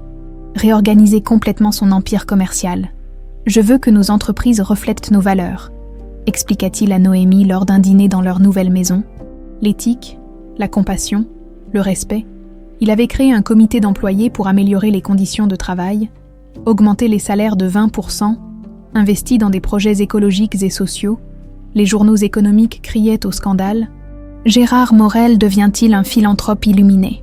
titraient les Échos. Mais Gérard s'en moquait. Qu'ils pensent ce qu'ils veulent. J'ai passé 17 ans à construire un empire vide, Maintenant, je veux construire quelque chose qui a du sens. Noémie, elle, avait découvert sa passion. Elle voulait aider les enfants dans les foyers d'accueil, ces enfants qu'elle avait été. Elle s'inscrivit à l'université en psychologie et commença à faire du bénévolat dans plusieurs centres de la région. « Je comprends ce qu'ils vivent », expliqua-t-elle à son père. Ce sentiment de ne pas avoir sa place nulle part, de ne pas savoir qui on est. Je peux les aider. Gérard la regardait avec une fierté immense. Ta mère serait tellement fière de toi. Tu as son cœur, sa générosité. Parle-moi d'elle. Je veux tout savoir. Et Gérard parla de la belle Isabelle qu'il avait rencontrée à 25 ans, de leur amour foudroyant, de sa grossesse difficile, de sa mort en couche, de son dernier sourire quand elle avait tenu Noémie dans ses bras. Quelques secondes avant de partir, elle t'a appelée Noémie. Ça signifie « douceur », parce qu'elle disait que tu apporterais de la douceur dans ce monde trop dur. Noémie pleura, mais c'était des larmes différentes. Pas de douleur, de connexion. Elle découvrait ses racines, son histoire complète. Un événement particulièrement émouvant eut lieu 4 mois après le procès. Gérard avait organisé une cérémonie symbolique dans le cimetière de Loyasse, où un cénotaphe avait été érigé pour Noémie 17 ans auparavant. Ils s'y rendirent par un matin brumeux de novembre. Benoît Mercier était là, ainsi que quelques amis proches. Le curé de la paroisse avait accepté de présider une courte bénédiction devant la pierre tombale qui portait son nom et ses dates erronées. Noémie déposa une gerbe de roses blanches. « Cette tombe représente qui je n'ai pas pu être, » dit-elle doucement, « l'enfant qui est morte ce jour-là. Mais je suis là maintenant, vivante, et je promets d'honorer cette seconde chance. » Gérard avait fait graver une nouvelle plaque, qu'ils dévoilèrent ensemble. « Ici repose le mensonge qui nous a séparés. Ici commence la vérité qui nous réunit. Noémie Morel, retrouvée 2025. » Ils restèrent là un long moment, main dans la main, faisant leurs adieux au passé douloureux. À Noël, ils organisèrent leur premier véritable réveillon ensemble, juste eux deux, dans la nouvelle maison. Un sapin décoré avec soin, des guirlandes lumineuses, une dinde rôtie que Gérard avait préparée lui-même, avec plus ou moins de succès. « C'est un peu cramé », admit-il en riant. « C'est parfait », assura Noémie. Sous le sapin, Gérard avait déposé un petit paquet. Noémie l'ouvrit avec précaution. À l'intérieur, un écrin de velours. Elle l'ouvrit et retint son souffle. Le pendentif, les 2 moitiés réunies en un seul cœur complet, Gérard l'avait fait ressouder par un joaillier, avec une gravure ajoutée à l'arrière. Séparés 17 ans, réunis pour toujours. Papa, tu n'auras plus jamais à porter un cœur brisé, ma princesse. Noémie se jeta dans ses bras, pleurant et riant à la fois. Gérard la serra contre lui, fermant les yeux, savourant ce moment qu'il avait cru ne jamais vivre. « Joyeux Noël, ma fille. Joyeux Noël, papa. » Le printemps arriva, apportant avec lui une nouvelle vie. Le restaurant, le cœur argenté, avait rouvert, magnifiquement rénové, pour l'inauguration. Noémie avait insisté pour servir elle-même les premiers clients. Un clin d'œil à son ancienne vie, la Fondation Morel pour les enfants disparus fut officiellement lancée, dotée de plusieurs millions d'euros. Elle aiderait les familles dans leurs recherches et soutiendrait les enfants retrouvés dans leur reconstruction. « C'est notre héritage », dit Gérard lors de la conférence de presse. « Ce que nous avons vécu ne doit pas être vain. D'autres familles méritent d'être réunies comme nous l'avons été. » Noémie commençait aussi à écrire, un livre sur son expérience, sur la perte, la solitude, mais surtout sur l'espoir et la résilience. « Peut-être que mon histoire aidera quelqu'un, » expliqua-t-elle à son père. « Peut-être qu'un enfant quelque part lira ça et saura qu'il n'est pas seul, un soir, alors qu'il se promenait dans le jardin de leur nouvelle maison. » Noémie s'arrêta et regarda les étoiles. « Tu sais ce qui est fou? Pendant toutes ces années, je cherchais quelque chose sans savoir quoi. Et c'était toi? C'était nous ?» Gérard passa son bras autour de ses épaules. « Tu m'as retrouvée, ou peut-être que c'est moi qui t'ai retrouvée. Ou peut-être que c'est le destin qui nous a réunis. Peu importe, » sourit Noémie. « L'important, c'est qu'on soit ensemble maintenant, et qu'on le reste pour toujours. » Ils rentrèrent dans la maison, laissant derrière eux les ombres du passé. L'avenir les attendait, lumineux et plein de promesses. 1 an s'était écoulé depuis le procès. Lyon baignait dans la douceur d'un printemps radieux. Les cerisiers en fleurs le long du Rhône, créant un décor de cartes postales. Dans la nouvelle maison des Monts d'Or, Noémie se réveilla avec un sentiment de paix qu'elle n'aurait jamais cru possible. Elle descendit à la cuisine où Gérard préparait déjà le petit déjeuner, une routine qu'ils avaient établie ensemble. Ces moments simples qui tissaient leur nouvelle vie de famille. « Bonjour, ma princesse. » Bien dormie, comme un bébé, elle s'installa à table, observant son père qui versait le café avec une concentration touchante. Il avait tellement changé en un an. Les rides autour de ses yeux s'étaient adoucies. Son sourire venait plus facilement. L'homme dur et cassant qu'il était devenu après sa perte avait laissé place à quelqu'un de plus humain, de plus accessible. « Tu as vu ?» dit-il en lui tendant le journal. « Ton livre est numéro 1 des ventes cette semaine. Le livre de Noémie, Le cœur retrouvé, était sorti 3 mois auparavant.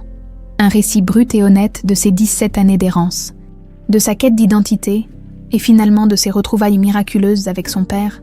Les critiques avaient été dithyrambiques, mais surtout, elle recevait chaque jour des dizaines de lettres de lecteurs touchés par son histoire. « C'est fou », murmura-t-elle en lisant l'article. « Je n'aurais jamais imaginé que tant de gens se sentiraient concernés. Tu leur donnes de l'espoir. C'est un cadeau inestimable. » Noémie sourit, caressant machinalement le pendentif qu'elle portait toujours, le cœur complet. Réunis, symbole parfait de leur reconstruction, l'après-midi, ils avaient un rendez-vous important, une cérémonie qui se préparait depuis des mois. Dans le parc de leur propriété, sous un vieux chêne centenaire, une petite assemblée s'était réunie. Benoît Mercier était là, ainsi que quelques amis proches de Gérard. Le maire de la commune avait fait le déplacement, mais l'invité d'honneur était le curé de la paroisse, venu bénir un monument très spécial. Au pied du chêne, ils avaient fait ériger une sculpture en bronze, 2 mains qui se rejoignaient, tenant entre elles un cœur entier. À la base, une plaque gravée, à tous les cœurs brisés qui cherchent leur chemin de retour, l'amour est plus fort que le temps, plus fort que le silence, plus fort que l'oubli. Fondation Noémie et Gérard Morel, 2025. Le curé prononça quelques mots sur la résilience, le pardon et l'espoir. Puis Gérard prit la parole, sa voix tremblant légèrement d'émotion. Il y a 1 an, je pensais que ma vie était finie, que le bonheur était quelque chose du passé, inaccessible. Puis ma fillette est revenue, et elle m'a appris que rien n'est jamais vraiment perdu tant qu'on continue à chercher. Il se tourna vers Noémie. Cette sculpture représente notre histoire, mais elle représente aussi l'histoire de toutes les familles séparées. C'est un symbole d'espoir, un rappel que les miracles existent. Noémie s'avança à son tour, les larmes aux yeux, mais le sourire aux lèvres. Pendant 17 ans, j'ai cherché ma place dans ce monde. Je me sentais incomplète, comme ce pendentif brisé que je portais. Aujourd'hui, je suis entière, parce que j'ai retrouvé mon père, oui, mais surtout parce que j'ai compris que même brisée, j'étais forte. Elle regarda l'assemblée. À tous ceux qui se sentent perdus, à tous ceux qui cherchent, ne renoncez jamais. Votre cœur trouvera son chemin. Les applaudissements résonnèrent dans le jardin. Plusieurs personnes pleuraient ouvertement. Après la cérémonie, alors que les invités dégustèrent le champagne, une jeune femme s'approcha timidement de Noémie. « Mademoiselle Morel, je voulais vous remercier. Me remercier. Pourquoi ? J'ai lu votre livre. Je suis passée par les mêmes foyers que vous. J'ai grandi sans savoir qui j'étais. Votre histoire m'a donné le courage de chercher ma famille biologique, et je les ai retrouvés. Grâce à vous, Noémie sentit son cœur se gonfler. Elle prit les mains de la jeune femme. « Non, vous l'avez fait grâce à votre courage. Je suis juste contente d'avoir pu aider. » Elles s'étreignirent, 2 âmes sœurs qui avaient traversé les mêmes tempêtes. Le soir, Gérard et Noémie se retrouvèrent seuls dans le salon. Un feu crépitait dans la cheminée malgré la douceur printanière.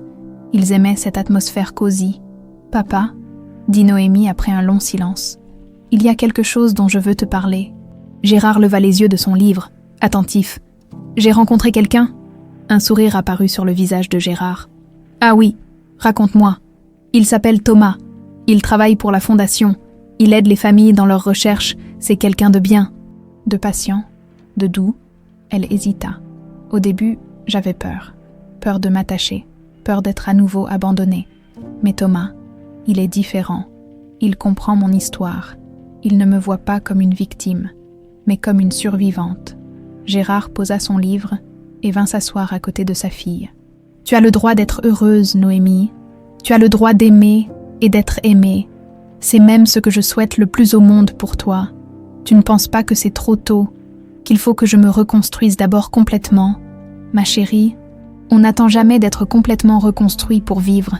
La reconstruction se fait en vivant, en aimant, en avançant. » Noémie posa sa tête sur l'épaule de son père. « J'ai tellement eu peur pendant si longtemps, peur de ne jamais être assez, de ne jamais mériter l'amour de quelqu'un. Ces peurs sont normales après ce que tu as vécu. Mais écoute-moi bien, tu mérites tout l'amour du monde. Tu mérites d'être heureuse. Et si ce Thomas te rend heureuse, alors je suis ravie. Tu veux le rencontrer? Bien sûr, invite-le à dîner la semaine prochaine. Je veux connaître l'homme qui fait sourire ma fille comme ça. » Noémie rit, légère et libre. Une semaine plus tard, Thomas venait dîner.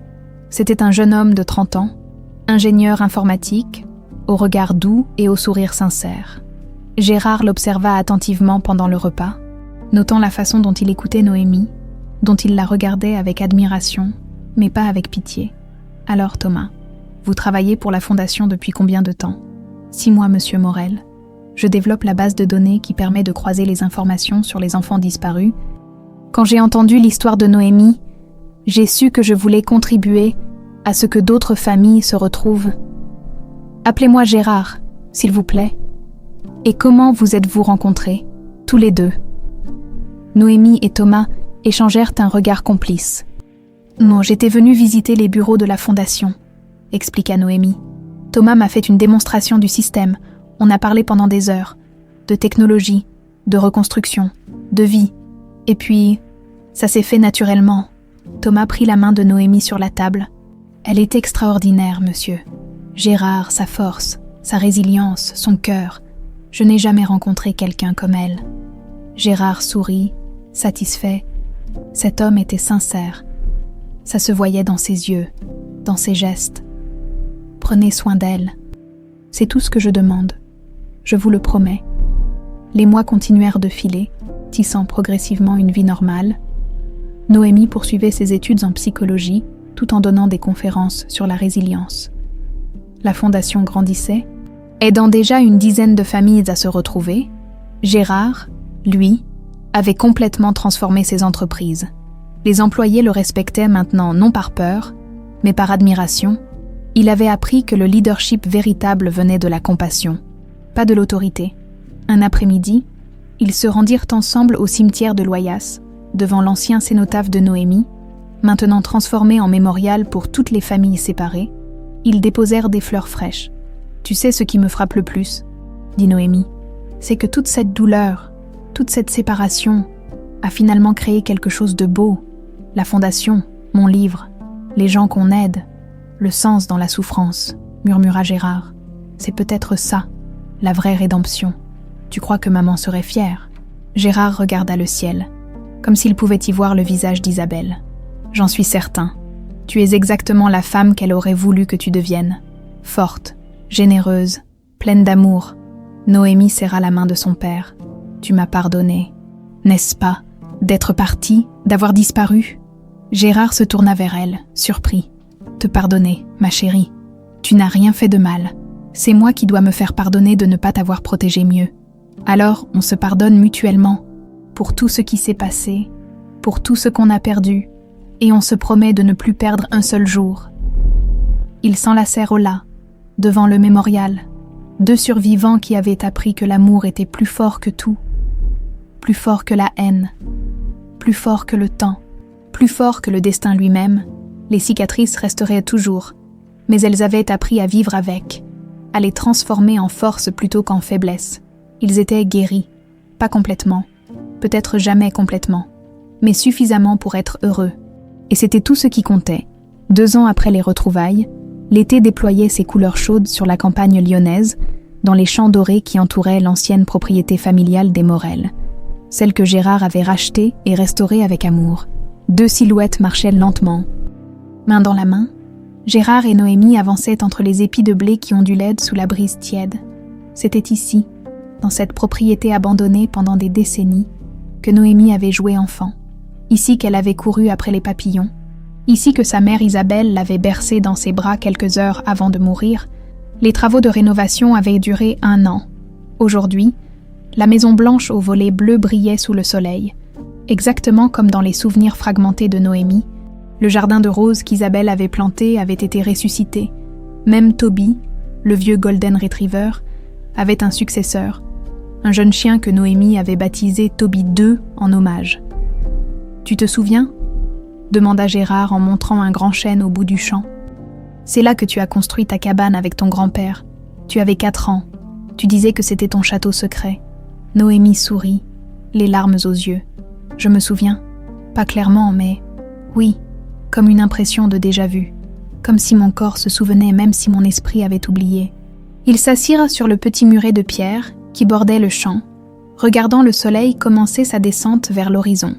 Le ciel se teintait de rose et d'orange, créant un tableau impressionniste au-dessus d'eux. « Papa, » dit Noémie après un long silence, « est-ce que tu penses parfois à toutes ces années perdues ?» Gérard réfléchit longuement avant de répondre. « Oui, bien sûr. Comment ne pas y penser ? Mais j'ai appris quelque chose, ma princesse. On ne peut pas vivre dans les regrets. Les regrets nous empoisonnent, nous empêchent d'avancer. » Il se tourna vers elle. « Ces 17 années nous ont été volées. C'est vrai. Mais regarde ce qu'on a fait des 2 dernières. La Fondation a réuni 23 familles. Ton livre a aidé des milliers de personnes. Tu as trouvé l'amour. Moi, j'ai retrouvé mon humanité.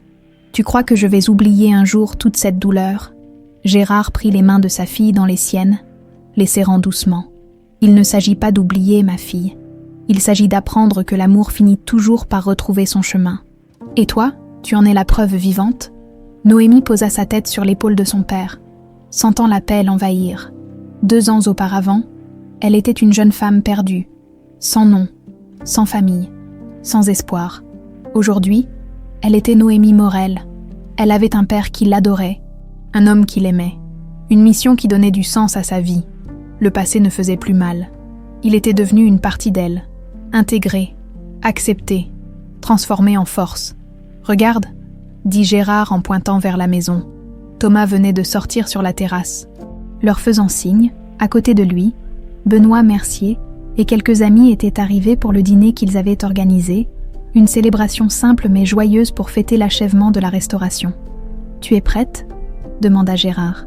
« Prête pourquoi ? Pour l'avenir, pour tout ce qui vient. » Noémie sourit, un sourire radieux qui illumina son visage. Plus que prête, le dîner fut chaleureux et rempli de rires. Sous les guirlandes lumineuses accrochées dans le jardin, la longue table accueillait une 15aine de personnes. Benoît racontait des anecdotes de ses enquêtes. Thomas parlait des nouveaux projets de la Fondation. Les amis de Gérard partagèrent leurs souvenirs. À un moment, Gérard se leva et tapa doucement sur son verre pour attirer l'attention. « Mes amis, je voudrais porter un toast. Il y a 2 ans, j'étais un homme brisé, amer, perdu. Et puis un miracle s'est produit.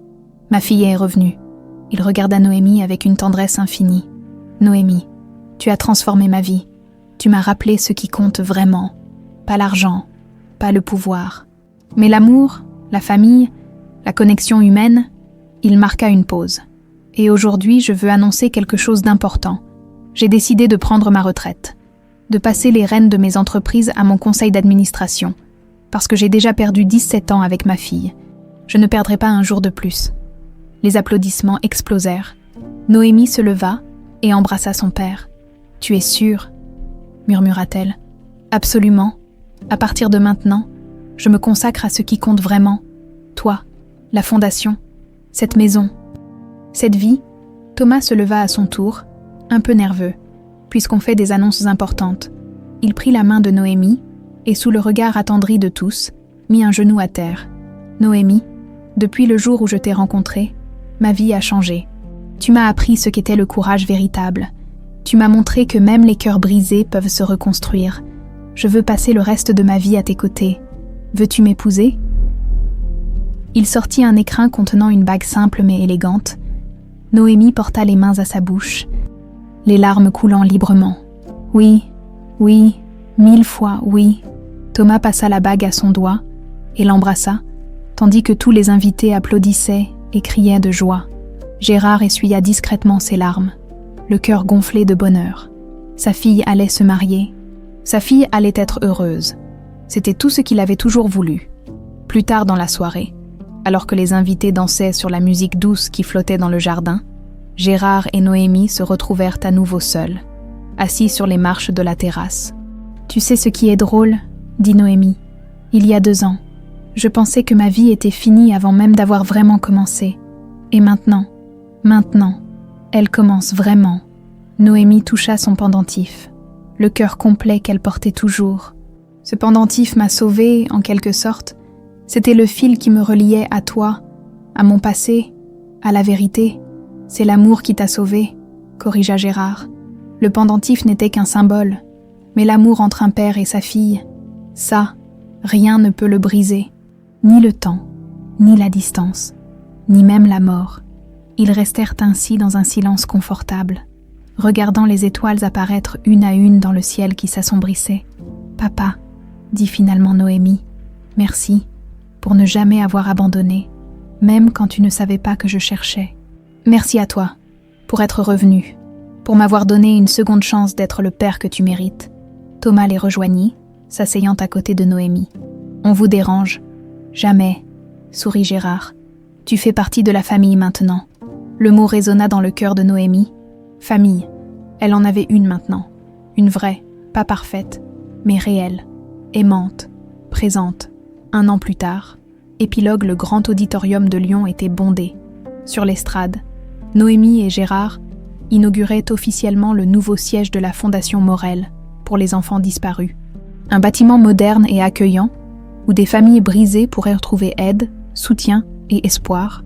Sur le mur principal, une fresque monumentale représentait des dizaines de mains qui se rejoignaient, formant ensemble un immense cœur, et en dessous, gravé dans le marbre. Aucune séparation n'est définitive, tant que l'amour reste vivant. Noémie, enceinte de 6 mois, rayonnait à côté de Thomas, Gérard, à ses côtés, souriait avec une fierté paternelle évidente. « Quand j'ai retrouvé ma fille, » dit Gérard dans son discours, « j'ai compris que les miracles existent, mais ils n'arrivent pas par magie. Ils arrivent parce qu'on ne renonce jamais, parce qu'on continue à chercher, à espérer, à croire. » Noémie prit le micro à son tour. « Dans quelques mois, je donnerai naissance à une petite fille. Nous l'appellerons Isabelle, en hommage à ma mère. Et je lui raconterai cette histoire, l'histoire d'un cœur brisé qui s'est retrouvé, l'histoire d'un amour plus fort que tout. » Elle regarda la foule, des centaines de visages suspendus à ses lèvres, à tous ceux qui ont perdu quelqu'un, à tous ceux qui cherchent encore. N'abandonnez jamais. Votre cœur trouvera son chemin de retour. J'en suis la preuve vivante. Les applaudissements durèrent plusieurs minutes. Ce soir-là, dans la maison blanche aux volets bleus, Gérard berçait doucement sa fille devant la cheminée. Dehors, la nuit était douce et étoilée. « Tu seras une merveilleuse maman », murmura-t-il. « J'espère être aussi bon parent que tu l'es devenu. On apprend tous, on fait des erreurs. Mais l'important, c'est d'aimer, inconditionnellement. » Noémie ferma les yeux, sentant son bébé bouger dans son ventre. Le cycle continuait. Une nouvelle génération, une nouvelle chance. « Je t'aime, papa. Je t'aime, ma princesse. Aujourd'hui et pour toujours, dans le ciel étoilé. » Si on regardait bien, on aurait pu voir une étoile briller un peu plus fort que les autres, comme si Isabelle, quelque part, veillait sur eux. Le passé était en paix, le présent était rempli d'amour, l'avenir brillait de 1000 promesses, et le cœur brisé, enfin, était devenu entier.